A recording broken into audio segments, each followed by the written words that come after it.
আসসালামু আলাইকুম প্রিয় দর্শক, একটা বিব্রতকর অভিজ্ঞতা এবং বিব্রতকর পরিস্থিতি, এই বিষয়টা শেয়ার করার জন্য একটু বেশি রাতে হলেও আপনাদের সামনে হাজির হয়েছি। আপনারা জানেন, দুদিন আগে প্রফেসর ডক্টর নাজমুল হাসান কলিমুল্লাহকে গ্রেপ্তার করা হয়েছে। সেই গ্রেপ্তারের বিষয়টা নিয়ে আমি একটা কন্টেন্ট করেছি। এরপর সিনিয়র সাংবাদিক এবং কলামিস্ট জনাব আনিস আলমগীরকে নিয়ে ওনার সঙ্গে আমার একটা আলাপ চাইতে ছিল। আমার অন্য মঞ্চ যে চ্যানেলটা আছে সেখানে আমরা ইন্টারভিউ করি, সেখানে ওরা ইন্টারভিউ করেছিলাম। সেখানেও কথা প্রসঙ্গে উনি এই কলিমুল্লাহ সাহেবের গ্রেপ্তারের প্রসঙ্গটা এনেছেন এবং উনি বলেছেন অনেকে নাকি ওনাকে নানাভাবে থ্রেট করছে, বলছে যে ওনাকে গ্রেপ্তার করা হয়েছে, এখন আপনাদের পালা। তো আমি নিজেও এটা নিয়ে ক্লিয়ার করেছি যে ওনাকে গ্রেপ্তার করা হয়েছে একটা দুর্নীতি মামলা। যদিও আমি মনে করি এই মুহূর্তে যে মামলায় ওনাকে গ্রেপ্তার করা হয়েছে তার চেয়ে অনেক বড় বড় মামলা থাকা সত্ত্বেও, দুদকের মামলা থাকা সত্ত্বেও অনেকেই বাইরে প্রকাশ্যে ঘুরে বেড়াচ্ছেন এবং এ কারণে মানুষের মধ্যে একটা ধারণা জন্মেছে আসলে দুর্নীতি মামলাটা অজুহাত মাত্র। মূল ঘটনা হলো কলিমুল্লাহ সাহেব এমন কিছু কথাবার্তা বলছেন, সেটাকে আপনি গুজবই বলেন আর সত্যিই বলেন, সেগুলো সরকার হয়তো পছন্দ করছেন না, যে কারণে তাকে থামিয়ে দেওয়ার জন্য এই কাজটা করা হয়েছে বলে অনেকে ধারণা করছেন। তো এই বিষয়গুলো কিন্তু আনিস আলমগীরও বলেছেন, আমিও বলেছি। কিন্তু ঘটনাটা কী হয়েছে, আমি এরপর থেকে একের পর এক ফোন পাওয়া শুরু করেছি যে আমি গ্রেপ্তার হয়ে গিয়েছি কিনা, আমি দেশ ছেড়ে পালিয়ে যাব কিনা, অথবা আমি এ ধরনের আশঙ্কা করছি কিনা। এ ধরনের আমি কিন্তু ক্লিয়ার করেছি যে আমি এটা নিয়ে কোনো রকম চিন্তিত নই মোটে, কারণ আমি মনে করি না যে আমি ওই গোত্রের লোক, এবং আমি সেগুলো ক্লিয়ারও করেছি আমার যুক্তি প্রমাণ দিয়ে। কিন্তু এগুলো কে শুনে? কেউ কেউ এটাকে ইস্যু করতে যাচ্ছে, কেউ কেউ এটা নিয়ে বলে আমোদ অনুভব করতে যাচ্ছে, এবং আমার মনে হয় কেউ কেউ আমাকে ভয়ও দেখাতে চাচ্ছে। আমি আজকে সারাদিনে কত যে ফোন পেয়েছি কতজনের কাছ থেকে, সবাই বলছে সাবধানে থাকবেন। আচ্ছা ভাই, আমার সাবধানে থাকা না থাকা কী আসে যায়? সাবধানে থাকার অর্থটা কী? আমি কোথায় থাকবো? আমি তো আমার বাসায় থাকবো। তো কলিমুল্লাহ সাহেব তো তার বাসায় ছিলেন, সমস্যাটা কী? সাবধান মানেটা কী? আমি এগুলো আসলে বুঝি না। যারা আমার ব্যাপারে উদ্বেগ প্রকাশ করেছেন তাদের প্রতি আমার কৃতজ্ঞতা, তারা আমাকে ভালোবাসেন বলেই তো করেছেন। তারপরেও আমি যে একটা নমুনা আপনাদেরকে দেখাচ্ছি এগুলো আসলে কেন ছড়িয়ে যায়। দেখুন, আপনারা একজন বিখ্যাত লোক, আমাদের একজন সাহিত্যিক, কবি সাহিত্যিক, আমি কয়েকগুলি ফেসবুক স্ট্যাটাস আপনাদেরকে পড়ে শোনাই, তাহলে আপনি বুঝবেন যে আমি কোন ঝামেলার মধ্যে আছি। মিস্টার সাইফুল্লাহ মাহমুদ দুলাল, ওনাকে আপনারা সবাই চেনেন, খুবই বিখ্যাত মানুষ। উনি একটা স্ট্যাটাস দিয়েছেন, সাংবাদিক মাসুদ কামাল গ্রেফতারের আশঙ্কা করছেন, হতেও পারেন, আমি তার অগ্রিম প্রতিবাদ ও নিন্দা জানাচ্ছি এবং আগাম জামিন চাই, তা জানিয়ে রাখলাম। ওনার যে এই আন্তরিকতা আমার প্রতি, এটা আমাকে স্পর্শ করেছে। কিন্তু প্রথম যে বাক্যটা, সাংবাদিক মাসুদ কামাল গ্রেফতারের আশঙ্কা করছেন, এটা আমি কারো কাছে এই ধরনের আশঙ্কার কথা এখন পর্যন্ত প্রকাশ করিনি, এবং আমি মনে করি আমি এই ধরনের আশঙ্কা করছি না। আমি তো এমন কিছু করিনি যে আমাকে গ্রেপ্তার করা হতে পারে, আমার মধ্যে কোনো মামলা নেই, কোনো কিছু নেই, কেন আমি আশঙ্কা করবো? অনেকে হয়তো বলবেন যে এটা মবের মূল্য অথবা মগের মূল্য হলে হতেও পারে, হলে হবে, সেটা অন্য হিসাব, ওটা নিয়ে আমি টেনশন করি না। দেখুন, এরপরে কমেন্টটা আমি পড়ে শোনাই আপনাদেরকে। এটা কে লিখেছেন আমি জানি না, আরবিতে লেখা নাম। এটা আবার সাপোর্টার্স অফ বাংলাদেশ আওয়ামী লীগ নামের একটা ফেসবুক পেজে এটাকে দেওয়া হয়েছে। সেখানে লেখা হয়েছে, দেখুন, আমার একটা ছবি দিয়ে লেখা হয়েছে, আমি সাংবাদিক মাসুদ কামাল বলছি, আমি হয়তো গ্রেফতার হতে পারি, আমি আপনাদেরকে একটা কথাই বলবো, আমি নিরপেক্ষভাবে সারা জীবন কথা বলে যাব। বাংলাদেশের ইতিহাস যাকে নিয়ে লেখা, সেই বঙ্গবন্ধুকে আমি কখনো অপমানিত হতে দেব না। আমি যদি গ্রেফতার হয়ে যাই, আপনারা সবাই এই দেশের পক্ষ নিয়ে কথা বলবেন। এই বাংলাদেশ আমার, আপনার সবার, অন্যায়ের কাছে কখনো মাথা নত করিনি। এই যে কথাগুলি লেখা হয়েছে না, কথাগুলি ঠিকই আছে, কিন্তু এই কথাগুলি ঠিকই আছে। আমি যদি কখনো স্ট্যাটাস দেই অথবা পোস্ট করি হয়তো এরকমই হবে, কিন্তু আমার কথাটা এটা তো আমি লিখিনি। এই যে আমার নামে যে সবার ছবি দিয়ে আমার নামে লেখা বলা হয়েছে যে আমি সাংবাদিক মাসুদ কামাল বলছি, আমি যদি এই কথাটা করে বলে থাকি তাহলে তো আমি আমার ফেসবুকেই দিব, আরেকজন লোক কেউ লিখবে, সেটা আমি এটা কিভাবে হয়? তো এটা আমি করিনি ভাই। যিনি এই কাজটা করেছেন তার প্রতি আমার শরীর বন্ধ অনুরোধ, হয়তো উনি আমাকে ভালোবাসেন, হয়তো উনি আমাকে নিরাপদে দেখতে চান, এই জন্য হয়তো করেছেন, কিন্তু আমি যেটা বলিনি সেটা আমার মুখ দিয়ে আপনি চালাবেন না প্লিজ। দেখুন, এই একই স্ট্যাটাস আবার আরেকজন তিনি দিয়েছেন, মোহাম্মদ আমির উদ্দিন চৌধুরী, উনি দিয়েছেন। এর মধ্যে কোনটা আগে কোনটা পরে আমি জানি, একই কথা, আমার একই ছবি দিয়ে আমির উদ্দিন চৌধুরী সাহেব উনি দিয়েছেন, আপনি আগে দিয়েছেন না উনি আগে দিয়েছেন, অথবা দুজনের আগে আরও কেউ দিয়েছে কিনা আমি জানি না। তো এই বিষয়গুলো আমাকে কিন্তু আমার বিভিন্ন সুরির যারা আছেন তারা আমার কাছে পাঠিয়েছেন। তো এই কথাগুলি আমি বলিনি এভাবে, আমি স্ট্যাটাস দিলে তো আমিই দিতাম, তাই না?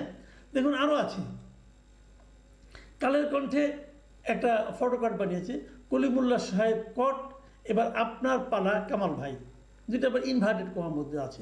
এটা কিন্তু আপনি মিস করতে, এটা আপনি খুব একটা যে আপনার অসত্যতা বলতে পারবেন না, কারণ এই কথাগুলো আমাকে আমার একজন দর্শক বলেছিল এবং সেটা নিয়ে আমি একটা কন্টেন্ট করেছিলাম। কিন্তু এখন ওইটুকু যদি আপনি দেন, কেবলমাত্র একটা ফটোকার্ড বানান, তাহলে এই জিনিসটা কিন্তু একটা ভুল মেসেজ মানুষের মধ্যে দেয়। কালের কণ্ঠকে জাতীয় দৈনিক, তাই না? ওনাদের আমার মনে হয় যে আরেকটু সতর্ক হওয়া উচিত। ওনারা যখন কিছুকে দেন সেটা তো মানুষ সিরিয়াসলি নেয়। দেখুন, কালের কণ্ঠ আরেকটা করেছে, কলিমুল্লার পর আনিস আলমগীর, পান্না, মাসুদ কামাল কোশ্চেন মার্ক, তারপরে লিখেছে বিস্তারিত কমেন্টে। মানে তারা প্রথমে ফেসবুক দিয়েছে, মানুষকে আকর্ষণ করেছে, তারপরে বলছে যে কমেন্টে যান। আচ্ছা, এই যে কথাটা যে কলিমুল্লার পর আনিস আলমগীর, পান্না, মাসুদ কামাল, মনে হয় না যে ঘটনাটা এই ধরনের ঘটছে অথবা ঘটতে যাচ্ছে? আসলে কি তাই? আপনি দেখেন নিচে একটা কমেন্ট দেওয়া আছে, কমেন্টে একটা লিঙ্ক দেওয়া আছে, আমি এই কমেন্টের লিঙ্কে গেলাম, যে কী পেলাম দেখুন, যে পেলাম কালের কণ্ঠ পত্রিকার একটা নিউজ, সেখানে হলো আনিস আলমগীরের প্রশ্ন, কলিমুল্লার পর আনিস আলমগীর, পান্না, মাসুদ কামাল। তো আপনি ওটার মধ্যে আনিস আলমগীরের প্রশ্ন এই কথাটা দিলেন না কেন? তো মানুষকে যে আকর্ষণ করা, মানুষকে যে একটা বিভ্রান্তির মধ্যে ফেলে দেওয়া, এটা কি একটা জাতীয় দৈনিকের জন্য ঠিক হয়? কারণ আমাকে একজন ফোন করে বললো যে আপনি নাকি অ্যারেস্ট হচ্ছেন। আমি কোথায় পেলেন? ওই কেন কালাই কণ্ঠ লিখেছে। দেখুন, মানুষ কিন্তু অত কিছু বোঝে না, কালাই কণ্ঠর নামটা দেখেছে এবং তারা আমাকে ফোন করেছে। আমি আজকে দিনে ফোনের রিসিভ করতে করতে আমি টায়ার্ড হয়ে গেছি। তো এটাগুলি খুব জরুরি।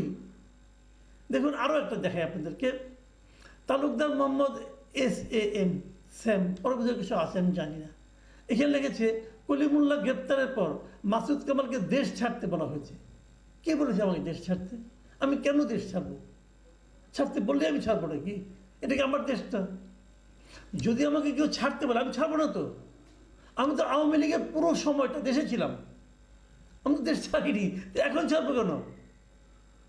আমার যদি মৃত্যু হয় এখানেই হবে, আমি যা বলার সেটা আমি বলতেই থাকবো। আমি তো কোনো ধান্দা করছি না রে ভাই, এগুলো বলে আমি তো কাউকে ব্ল্যাকমেল করছি না, কারোর কাছে 10টা টাকা নিচ্ছি না। আমার বিশ্বাসের কথা আমি উচ্চারণ করতে পারবো না, এবং সেই উচ্চারণে তো দেশের কোনো ক্ষতি হচ্ছে না, এবং দেশকে আমি ভালো দিকে নিতে চাই। তো সেখানে আমাকে দেশ ছাড়তে বললেও আমি ছাড়বো না। কিন্তু তারও চেয়ে বড় কথা, আমাকে তো দেশ ছাড়তে বলেনি। আপনি এটা কোথায় পেলেন তালুকদার সাহেব? এইগুলি কিন্তু আসলে মানে ইনফরমেশন না, এগুলি মানুষকে বিভ্রান্ত করে, মানুষকে আতঙ্কিত করে তোলে। আমার তো আত্মীয় স্বজন আছে না, বন্ধু বান্ধব আছে, তারা তো আতঙ্কিত হয়ে যাচ্ছে। কেন? আমি সোশ্যাল মিডিয়াকে কিন্তু ভালো মনে করি, কিন্তু সোশ্যাল মিডিয়ায় এই ধরনের মানে যে ঘটনা ঘটেনি সেই প্রচারটা আমি চাই না। দেখুন, আরেকজন কী লিখেছে, MD নজরুল ইসলাম, কলিমুল্লাহ স্যারের গ্রেফতারের পর মাসুদ কামাল ভাইকে দেশ ছাড়তে বলা হয়েছে, ইউনুস পালাবে, আপনি কেন দেশ ছাড়বেন? এই দেশ ও দেশের মাটি আপনার জন্য আওয়াজ ক্লিয়ার, পাশে আছি। দেখুন, আমার জন্য আওয়াজ ক্লিয়ার, আপনারা পাশে আছেন, এটা অবশ্যই আমার জন্য একটা বাড়তি শক্তি যোগাবে। কিন্তু আগের যে তথ্যটুকু যে আমাকে দেশ ছাড়তে বলা হয়েছে, এটা আপনাকে কে বললো? কোথাও না কোথাও আপনি পেয়েছেন, আপনি তো বানায় লেখেন নাই, আপনি কোথাও না কোথাও পেয়েছেন। আমি আপনাদের সবাইকে অনুরোধ করব, যে কোনো জায়গায় কিছু একটা পেলেই ওটা নিয়ে কিন্তু উত্তেজিত হয়ে নিজে কোনো দায়িত্ব নিয়ে নেবেন না। অনেকে কিন্তু অনেক সময় হয় কি জানেন, মানুষের ক্ষতি করার জন্য এগুলি করে।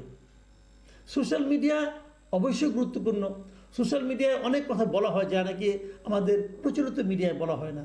সেই দিক দিয়ে সোশ্যাল মিডিয়া আমি আমি এনকারেজ করি। আমি নিজেও সোশ্যাল মিডিয়ার একজন রেগুলার একজন কন্টেন্ট ক্রিয়েটর, আমি সবই মানি।